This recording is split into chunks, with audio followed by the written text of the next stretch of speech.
And we're talking about vacationing, and I usually plan the vacations for my family, and I have a little bit of a control issue thing. It's really not anything more than that. I admit that. So I do the planning, but I also do a lot of surprising, and I have been known to make vacations surprises for my family in the sense that I don't really tell them where we're going until we're about to go, or sometimes when we're even there. I don't know what morbid humor I find in that whole deal, but my wife, though, surprisingly doesn't enjoy surprises as much as I like surprising her.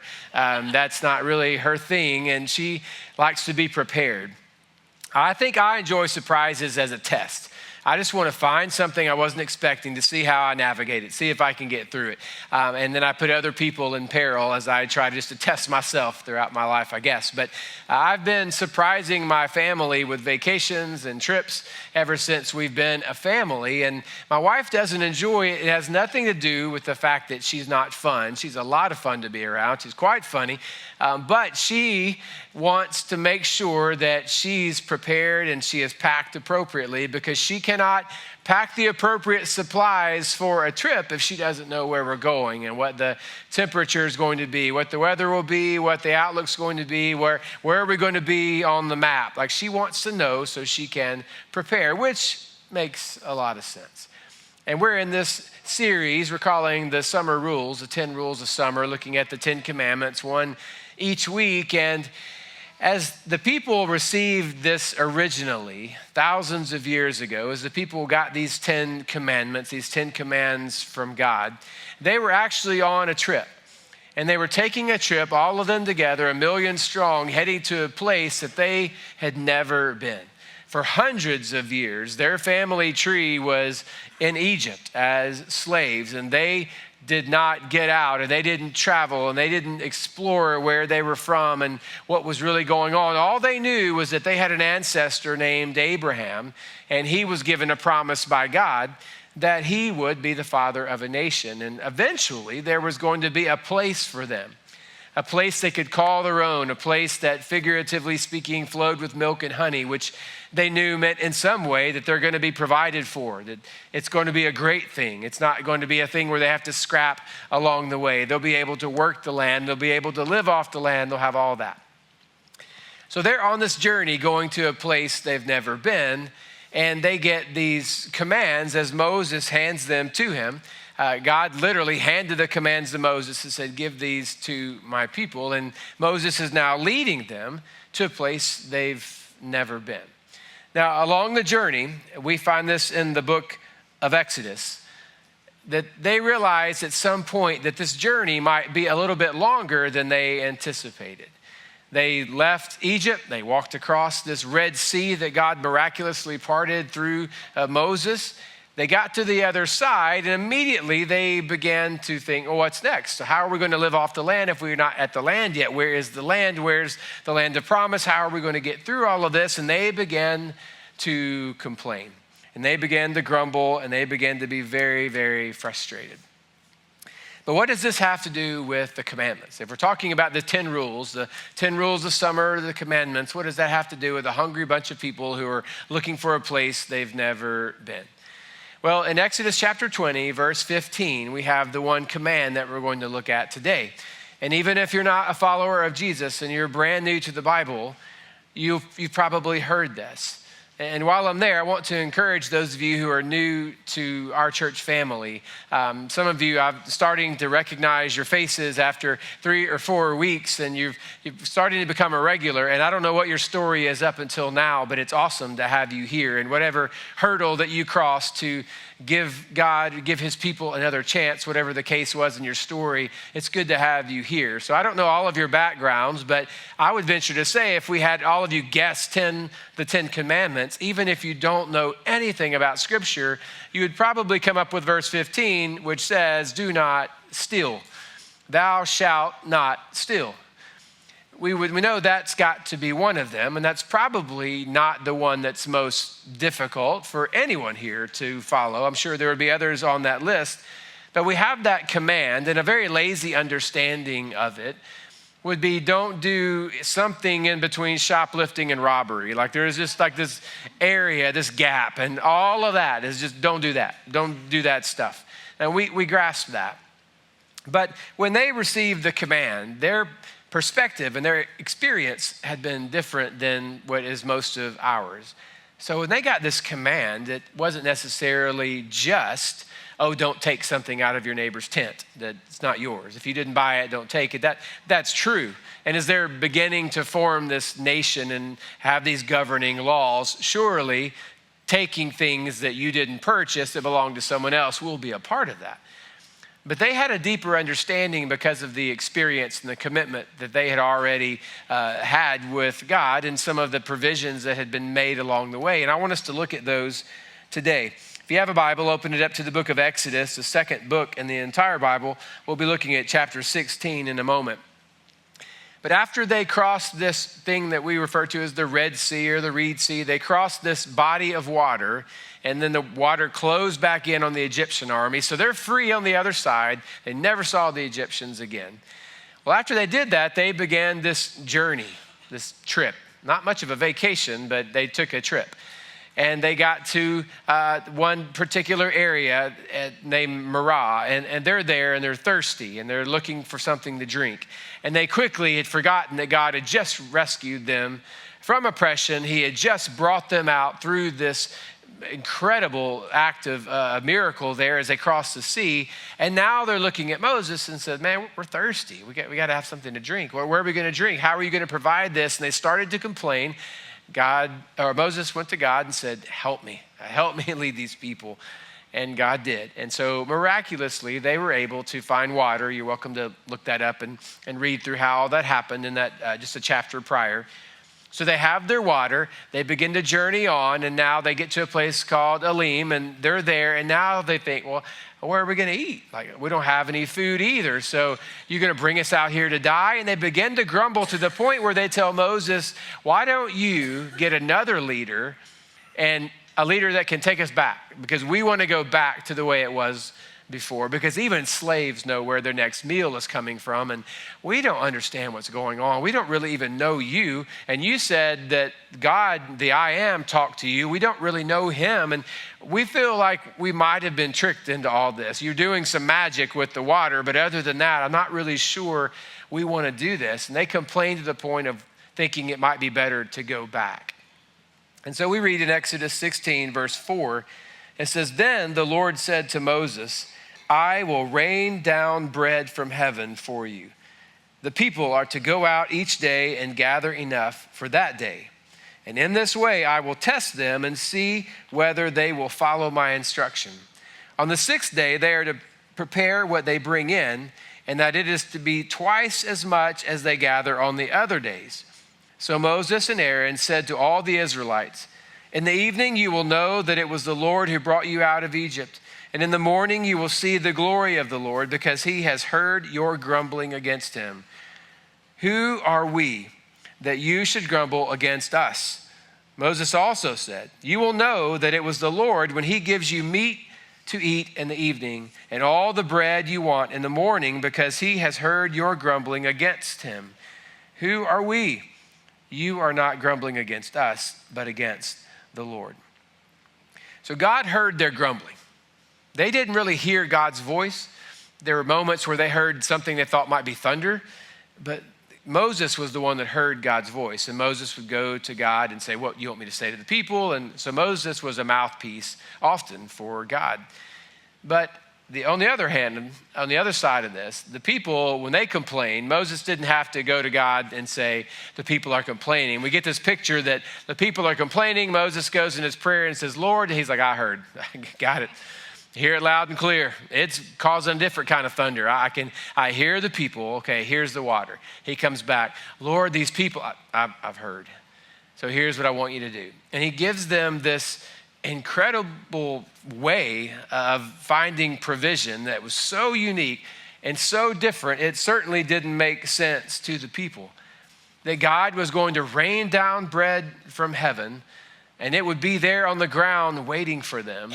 and then they would eat, and then there would just be enough for that day. The next day it would go again, and daily they would find their food, except on the 6th day of the week, because they would gather twice as much, because on the 7th day they were to rest, just as God rested when he created. So they've got this really, really odd way that they're going to experience provision as God has given it to them. And the way he gave it to them, I think, is worth noting for a moment. I won't spend much time here, but a couple things I want to bring out. First, God let them get hungry before he provided. He was okay with them being hungry before he actually met the need. And most of the time when we find ourselves in that hungry spot, I'm not just talking about food, you can apply that to different areas of your life. So when we find ourselves in need, looking around thinking we need more, we don't have all that we need to have. When we have those moments, we feel like immediately something is wrong, yet with God's people here, he allowed them to get hungry first. He could have gone to Moses and said, Moses, okay, here are the 10 plagues. After the 10th plague, you're going to be free. But then Pharaoh's going to have his mind change. He's going to come after. I am actually going to part the sea, so you won't even have to worry when you get to the edge of the water. People will be freaking out. Just tell them, I'm going to part the sea. You can tell them now, so there'll be no drama. Then when you get across, the water will come down. Then when you get to the other side, if you just give me a couple days, I'm going to miraculously provide water for you that'll be clean, drinkable water. And then in another day or two, I'm going to begin this process of raining down food from heaven, so it'll all be good. Are you good? Now, can you go to Egypt and tell the people? If he goes with that plan, they're following because it's a better plan, not because they're following him on faith. And God at times, and even now perhaps in our lives, will allow us to get hungry before he provides. And so the thing I want to encourage you with is it is possible to be hungry and still have hope. You can be hungry and not be hopeless. They don't go against each other all the time. There are moments when we're hungry, but we know God's cooking something up, so to speak. That he's preparing something. He's never left us. He's never walked away. He's not going to start now. And so we're waiting on what it is, but you can hear, it's audible. Our stomachs are growling. We're in need, and God knows that. And it's possible to still have hope, even when you're hungry. And so God waits on the people. They ask for the food. He provides. And we find in verse 13, he makes good on his promise, as he always does. It says, that evening, quail came and covered the camp. And in the morning, there was a layer of dew around the camp. And when the dew was gone, thin flakes like frost on the ground appeared on the desert floor. And when the Israelites saw it, they said to each other, what is it? For they did not know what it was. And Moses said to them, it is the bread the Lord has given you to eat. So he does what he says he's going to do. He provides for them this food, and they literally looked around and just said, what is this? And I have some kids, and it reminds me of those days when my wife and I on Christmas morning, have that gift, or, we have that thing that we cannot wait for the kid to open up, or one of our children to open up, and you're just kind of low-key, videoing by your hip pocket. You got your phone out, go, okay, this is gonna be cool, this is gonna be cool. And then they open up and go, what is that? Like, you just go click, like, we don't need this video, this will not go out. Like, it's a thing, you asked for it, like you wanted, oh, okay, cool. And they throw it and then they move on to something. Like that in a way is how this whole thing goes out. God, the creator, rains bread from heaven, just sprinkling it out for his people as gifts. They walk out and literally kick it around, pick it up, go, what is this? Like, what kind of gift is this? Like, what is this? Literally to the point where manna, that's what this is. And they're literally calling it, what is it? So for the rest of their time, the next 40 years, they were eating this stuff, collecting it 6 days a week for 40 years. And every single time, the giver of the gift has to listen to his people walk out and go, all right, can we have some more of the, what is it? Can you pass the whatever it is? Mom, you have another whatever it is. Like that, constantly saying, this was not what we asked for. This wasn't the gift we wanted. And it reminds me here of just one more part that I want to pull out. It's that God customized their provision. What he gave them, he actually had a custom meal plan for them, even though they didn't see it, they didn't feel it, it didn't seem like it would be. But he was doing it just for them. And I bring this up because for most of us, we don't need stuff, we need supplies. And if you'll start to see your request for God as supplies and not stuff, it changes things. When you're just asking for stuff, you're just asking for toys, for something to make you happy for a moment, for something to fix or put a Band-Aid on a small problem. And those are important, and God gives those. And I'm very thankful for them. Every morning when I go through my routine of thanking God for all of the necessities, I always at some point will say, and God, for all the things I didn't really need, thank you. The memories, the fun, the laughter, the stuff, my action figures, all my like the whole deal. Yeah, it's a real thing. But anyway, like the stuff you collect, the stuff that doesn't matter, vacations and trips and meals and all those things that are not necessities, we just have them. And at times, we need to realize that what God is first and foremost interested in is supplies and not stuff. He customizes the provision. And what I mean by that is this would not maybe have been the provision for another people group at another time, but it was right for them. If God was wanting to build up Israel at this point to be a rival empire against the Egyptian empire they had just left, this is probably not what he's feeding his people. If they had 4 or 5 battles that they were about to fight over the course of the next couple of weeks, this might not have been what he gave the people at this time. If he had rescued them at a different time period, maybe it was something completely different. But for these people, at this time of their lives, in the middle of the story that God had written for them, this was the perfect provision. And there will be times, and I'll come back to this, where we struggle with what God has given us because we're not realizing that it's customized for us. This is not what he would give everyone else who prayed the same prayer that you prayed. But it's right for you, for the story that he has written out for you. And in verse 16, it says, this is what the Lord commanded. Everyone is to gather as much as they need. Take an omer for each person you have in your tent. The Israelites did as they were told. Some gathered much, some little. And when they measured it by the omer, the one who gathered much did not have too much, and the one who gathered a little did not have too little. Everyone had gathered just as much as they needed. Well, let's go back to the command, do not steal. How was this a prelude for that? Because if chronologically Exodus is given in the way that we understand it, and this manna happens in a few chapters later, so to speak, they have the 10 commandments. How is the stealing a prelude to the other? The tie is this. Stealing, ultimately, is the opposite of trusting.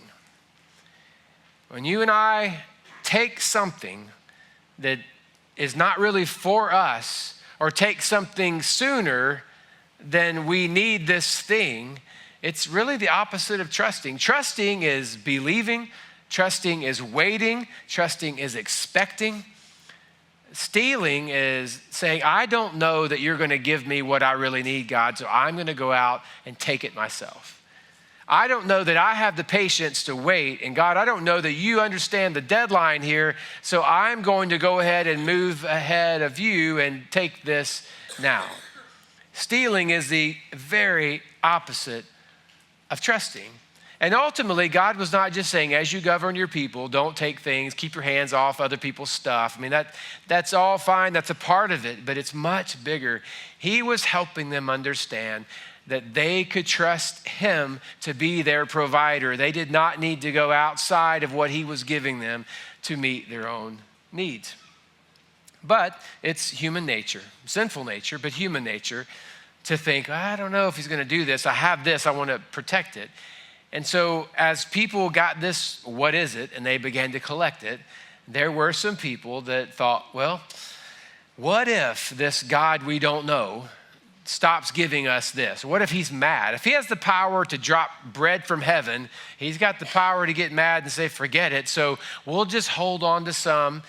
And there were well-meaning, I'm sure, intentioned moms going, kids, don't finish your plate.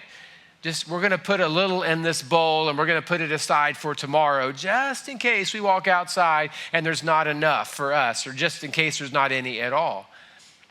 And in verse 19, it says, Moses said to them, no one is to keep any of it until morning.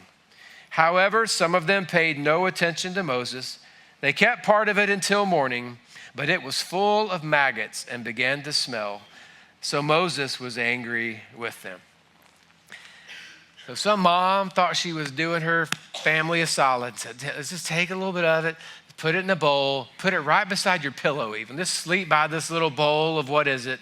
And in the morning, we'll have breakfast right here, we know. And they woke up to a bowl of maggots. And everybody's going, what is going on? Why would God do this? Because he said, don't take any more than you need. Eat it all up because I'm going to provide for you again the next day. It wasn't just about seeing a miracle. It was about learning to trust God every single day to meet their needs. And those who didn't experienced a very difficult reality.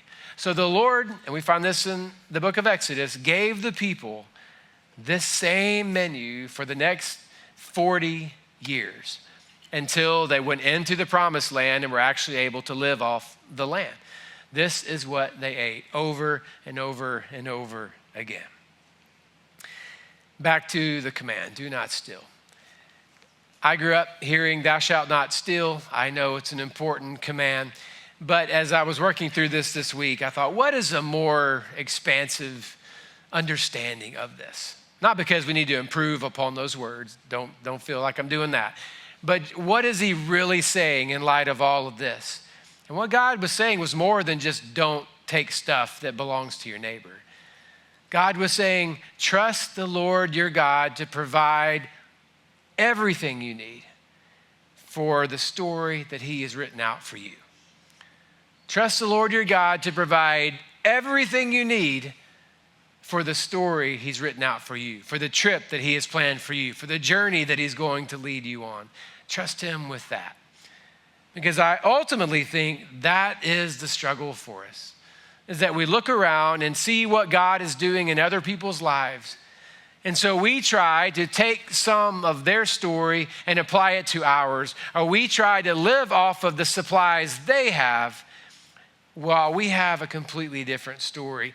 And I want to do whatever I can to encourage you to take a step back and look at what you're actually pursuing, because some of you are pursuing things that don't belong in your story, because you have a different story than the person next to you. And the things you're asking for may not be right for your story. It may be right for someone else's. And there are times when I know that in faith, I'm believing and trusting and praying. And I say, God, clean me out, look in my heart, figure out what's going on. If there's anything between you and me, let's clear this out right now. I know it's not you, I know it's me, so show me what it is. I want to be clean and pure before you. I believe, I'm trusting, I'm asking, I'm waiting. And then God still just says, no, this is not what I'm going to give you. And in those moments, I have to realize that it may be okay and right for someone else, just not okay and right for me. Because if each of us has a different story that we're living out. Each of us has a different journey that we're on. And if you'll ever get to a point where you're able to lean into the story he's written for you and forget about the stories of the people around you, then you're able to realize that God had something much better than you could have ever dreamed. My surprise vacation silliness started the very first vacation I ever took with my wife, Christy. We were in college. I asked her to marry me. I said, trust me, I'll be rich and I'll be great and I'll be the one, So I tricked her into it. She said yes. We got married. And she said, where are we going on our honeymoon? I said, I'll tell you when we get there.